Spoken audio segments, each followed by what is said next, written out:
jamais trop tard pour changer. Il n'est jamais trop tard. Vous savez, Dieu n'est pas comme certains parmi nous, croyant que Dieu est un tyran. Dieu, il est imaginaire. Dieu ne nous entend pas, il ne nous écoute pas. Il nous écoute, il nous entend. Mais dans la volonté de Dieu, pour nous, c'est de le connaître. Le connaître nous permet de sortir de l'ignorance. La Bible nous dit, dans le livre de Osée, que nous avons lu, Osée chapitre 4, verset 6. Mon peuple périt faute de connaissance. Mon peuple périt faute de connaissance. Et lorsque nous constatons et nous comprenons, qu'est-ce que c'est la connaissance que Dieu nous dit? La connaissance, c'est que nous ignorons notre identité en tant que chrétiens. Et l'identité que Dieu nous a donnée en tant que chrétiens, c'est que nous puissions nous réjouir de la vie chaque jour. Hier, par exemple, nous avons fêté l'anniversaire du pasteur Suzanne. Oh là là! Pour ceux qui ne sont pas venus, tant pis. Pour ceux qui sont venus, ils ont reçu encore une onction de joie. Alléluia. Nous nous sommes rendus compte que la joie ne s'improvise pas. La joie est une continuation de notre relation avec Dieu. Le bonheur est une continuation de notre relation avec Dieu. Voyez-vous que l'inquiétude est une arme fatale. Et nous ne savons même pas comment vaincre l'inquiétude dans notre vie. Parce que nous n'avons aucun support. Et notre support, c'est la foi. Sans la foi, il est impossible d'être agréable. Et lorsque nous n'avons pas cette foi-là, nous ne pouvons même pas oser, dans ce monde où tout le monde appelle crise économique, crise économique, crise économique. Et la Bible nous a dit en tant qu'enfants de Dieu que nous n'appelons pas congélation ce que le monde appelle congélation. Et vous savez que ce que vous dites donnera le résultat de ce que vous êtes. Et nous appelons congélation, c'est dur. Le monde qui ne connaît pas Dieu dit c'est dur. Vous qui avez la parole de Dieu, vous dites c'est dur. La dureté va vous suivre. Arrêtez de voir la dureté autour de vous. Il y a un prix à payer. Les épreuves que tu traverses, ce sont les épreuves que Dieu a mis devant toi pour te bâtir, pour que tu grandisses dans son assurance, dans son amour. Il te donnera à la fin le résultat de ta confiance en lui. Il n'y a jamais de percée spectaculaire sans épreuve.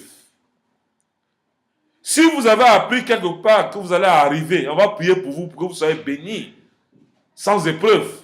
Moi, je ne crois pas que ça vienne de Dieu. Les épreuves, chez nous, dans le monde, on appelle ça difficulté. Mais chez nous, les enfants de Dieu, on appelle ça épreuve. Mais les épreuves pour nous, en tant qu'enfants de Dieu, Dieu sait que nous traversons cela, il est avec nous, il nous soutient. Il ne permettra pas que le problème que tu as puisse te tuer. Mais il permettra que le Saint-Esprit te donne la force de surmonter ce problème à tout moment. Et le Saint-Esprit, pour qu'il soit toujours en activité, en action dans ta vie, tu dois avoir ce qu'on appelle la foi. La foi t'amène à ne pas avoir peur. La foi t'amène à ne pas accepter ce que ton corps te dit. Ton corps a les désirs contraires à celui de l'esprit. L'esprit te dit que tu as la vie, ton corps te dit que la mort est là devant toi. Et c'est à toi de choisir. Si tu choisis l'esprit, tu vas dominer la chair.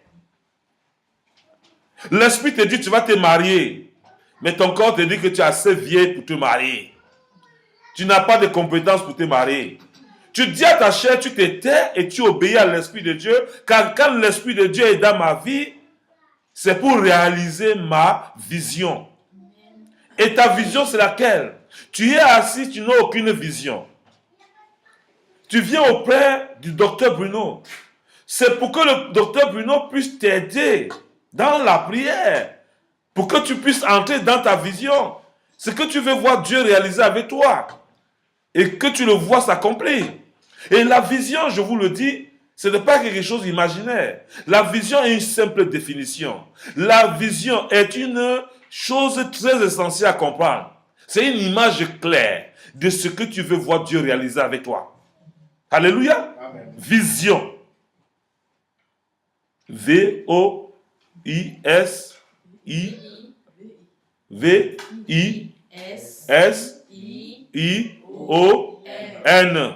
Répétons. V-I-S-I-O-N.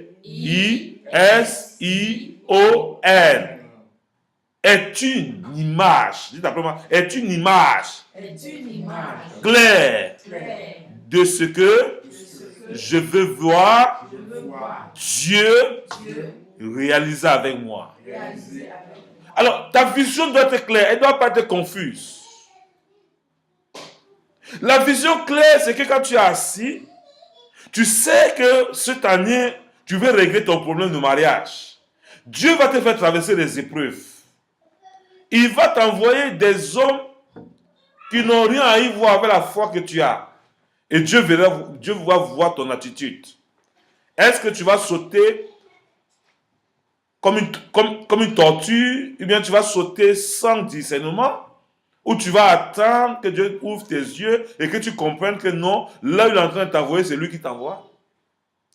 C'est pourquoi l'apôtre Paul nous exhorte à avoir du discernement. Il dit, l'apôtre Paul dit, si tu consens vivre avec un non-chrétien, cela dépend de toi. Alléluia. Et si tu consens vivre avec un non-chrétien, prends la responsabilité sur toi. Veut dire quoi? Prends ta croix. Prends ta croix veut dire quoi? Les difficultés qui vont arriver là, supporte. Parce que c'est ton choix. Et Dieu n'est pas contre ton choix. Mais prends les ingrédients de Dieu qui est la patience, la persévérance dans ta prière et que tu vois ton conjoint se convertir, ça n'engage que toi. Donc arrête d'aller de gauche à droite exposer ton conjoint ou ta conjointe. C'est un ministère où Dieu t'envoie. Et ce ministère se gagne dans la prière et dans la vision et dans la foi. C'est pour ça que je vous explique ces choses, afin que vous sachiez que réussir n'est pas un problème. Mais savoir les ingrédients de la réussite qui est un problème. Les ingrédients d'une réussite, il y a une souffrance dedans. Quelque chose qu'on reçoit sans souffrance, elle ne vient pas de Dieu. Mais la souffrance là, c'est ce qu'on appelle épreuve. Et cette épreuve-là ne pourra jamais vous tuer. Au contraire, cette épreuve-là va vous bâtir pour être des gens qui sont déterminés avec Dieu. Vous êtes confiant que quand Dieu vous promet quelque chose, il est capable de réaliser cela. Il le réalisera. Alléluia. Ne marchez plus avec la confusion. Je vous ai dit que le thème de ce message, il n'est jamais trop tard pour changer. Peut-être avant, tu marchais avec confusion. Tu marchais sans assurance. Mais à partir d'aujourd'hui, tu peux avoir une nouvelle assurance de ta vie. Tu peux avoir une nouvelle assurance. Une nouvelle conviction. Et tu peux changer ta manière de posséder les choses et de voir les choses. Et qui s'explique en vision. Martin Luther King était un visionnaire. Cet homme a dit, je vois les noirs et les blancs s'asseoir ensemble, se marier. À l'époque, on ne voyait pas ça. Tout le monde a dit, c'est un rêveur. Dites après moi, je suis rêveur.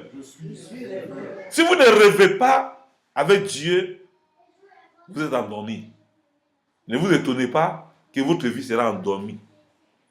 Vous allez changer d'église en église, vous n'aurez jamais de solution. Parce que vous-même, vous avez choisi d'être endormi. Mais si vous avez choisi la foi, ça veut dire que vous devez rêver. Le rêve, c'est quoi? Dieu te dit, il faut avoir la foi. F-O-I. Force opérante dans l'invisible. C'est une ferme assurance des choses que tu espères. Qu'est-ce que tu espères? Tu dois croire en ça. Moi, quand je mets mes genoux au sol, je dis, Seigneur, je veux voir ma famille en bonne santé. Je vois ma famille prospère. Je vois ma famille réussir. Mais la réussite ne viendra pas immédiatement. Il faut une persévérance. Il faut être constant dans ses voies. Il faut être quoi? Affermi. Pour que rien ne vienne te perturber. Que rien ne vienne te perturber dans ta marche. Que personne ne vienne t'aider à changer ta vision. Qu'est-ce qui se passe avec nous? Lorsque nous concevons ce que nous voulons voir Dieu faire avec nous, quelqu'un vient nous dire à côté, tu es dans l'erreur. Et tu laisses ce que tu veux faire et tu commences à écouter les gens de côté. Et quand tu commences à écouter ces gens de côté, c'est vers ta perdition que tu vas. Imaginez, Moïse a reçu l'ordre du Seigneur d'aller à la montagne. Il a laissé 2 sacrificateurs. Et les 2 sacrificateurs, c'était qui? Aaron et qui? Non, Myriam. Alléluia. Il les a laissés pour motiver la foi, pour motiver la vision du peuple. Et ces sacrificateurs se sont laissés influencer par le peuple. Le peuple a commencé à donner une vision aux propres sacrificateurs. Comme dans les églises. Parfois, je n'ai rien à dire. Il y a des gens à l'église parfois. Ils sont assis. Ils viennent influencer le pasteur. Et le pasteur se laisse influencer. Ce n'est pas d'aujourd'hui. C'est les œuvres du diable depuis les temps anciens. Le peuple est venu influencer Myriam et Aaron. Moïse là, où il est parti là, il faut le laisser. Nous, on peut commencer les choses avec toi. On peut commencer quelque chose avec toi. Ils ont commencé à voir aussi qu'ils étaient capables de conduire le peuple. Ils n'avaient pas de vision, mais ils ont accepté le présent du peuple. Alors, le peuple les a demandé, faites-nous un Dieu qu'on peut voir. Ils ont apporté tout ce qu'il fallait. Ils ont bâti un Dieu physique. Ils ont commencé à adorer le Dieu qu'eux-mêmes ont choisi. Aaron, le visionnaire, qui les a conduits, eux-mêmes sacrificateurs qui étaient là, ils étaient sous l'autorité de quelqu'un que Dieu a établi. Ils ont minimisé Abraham en disant même, c'est un bec. Est-ce que c'est lui? Ce n'est pas lui qui parle. C'est moi qui transmets ces messages pour vous dire, vous pouvez être assis là, vous maîtrisez la Bible plus que le pasteur. Mais si ce n'est pas vous que Dieu a établi, faites attention. Et faites attention comment vous critiquez les hommes de Dieu. Faites attention comment vous critiquez ceux qui sont appelés. Parce que vous aurez le Seigneur sur votre chemin. Faites attention. Et c'est comme ça que le peuple a perdu la vision. Et voyons, nous avons vu Moïse le descendre de la montagne avec les instructions du Seigneur, avec les 10 commandements. Il a cassé ça à cause de quoi? Parce qu'il était meurtri. Son cœur était dépassé. Et Dieu nous a montré que malgré que Moïse soit serviteur, sacrificateur de Dieu, c'est un homme aussi comme tout le reste. Il a péché contre Dieu à cause de sa colère. Il était obligé d'aller refaire, écrire de lui-même les 10 commandements. Qu'est-ce que je vais dire? Facilitez vos leaders à vous aider en obéissant aux principes que le leader vous donne. Jésus sur la terre, l'excellent en leader, était capable de dire à un aveugle, prends la boue. Il prend la boue, il crache avec sa salive, il met sur ses yeux, il dit, va laver à la fontaine. Le gars, les gens, l'aveugle était allé seulement obéir dans les principes. Il a vu le miracle dans sa vie. Vous allez venir voir l'homme de Dieu. Je vous donne des instructions, prenez telle huile. Appliquez-le sur vous. Laissez Dieu faire. Vous allez dire, c'est pas écrit, qu'est-ce qu'il veut raconter? C'est vous-même qui vous créez des problèmes. Je reçois les instructions de Dieu et je vous communique. C'est pour votre bien. C'est pour que votre foi soit motivée. Pour que vous puissiez avancer en puissance et en gloire. Et entrer dans votre territoire de bénédiction. Et le peuple de Dieu. La Bible nous dit, ils ont fait combien? Plus de 40 ans au désert. À cause de leur désobéissance. Et nous passons notre temps à vivre dans la désobéissance. Dieu même vous dit, payez votre dîme. Vous trouvez que c'est compliqué. Mais vous faites le mal sur qui? Sur vous-même. Ce n'est pas sur l'homme de Dieu, ni sur le sacrificateur. Le sacrificateur ne fait que rappeler les principes que Dieu nous a laissés pour que nous soyons épanouis. Que nous soyons différents des gens qui n'ont pas de vision. Le monde, vous voyez autour de vous, ils ont quelle vision? Dieu nous a dit, il est préférable qu'il s'en aille. Jésus a dit, il est préférable qu'il s'en aille. Il va nous préparer une quoi? Une place auprès de son Père. Il demande de ne pas s'inquiéter. Il va revenir nous récupérer afin que nous assoyons là-bas avec lui. Donc ça veut dire que le paradis est un acquis lorsqu'on est enfant de Dieu. Et le royaume de Dieu, nous devons le manifester sur la terre par la puissance active de Dieu dans notre vie. Et voir la réalisation de Dieu avec ce qu'il nous dit de faire et de croire. Et quand vous allez commencer à croire, à marcher avec détermination, votre vie ne sera plus la même. Les gens vont vous regarder avec envie. Les gens vont vous regarder, vouloir faire comme vous. Parce que vous ne marchez pas par vos propres forces. Vous marchez par la puissance du Saint-Esprit active chaque jour dans votre vie.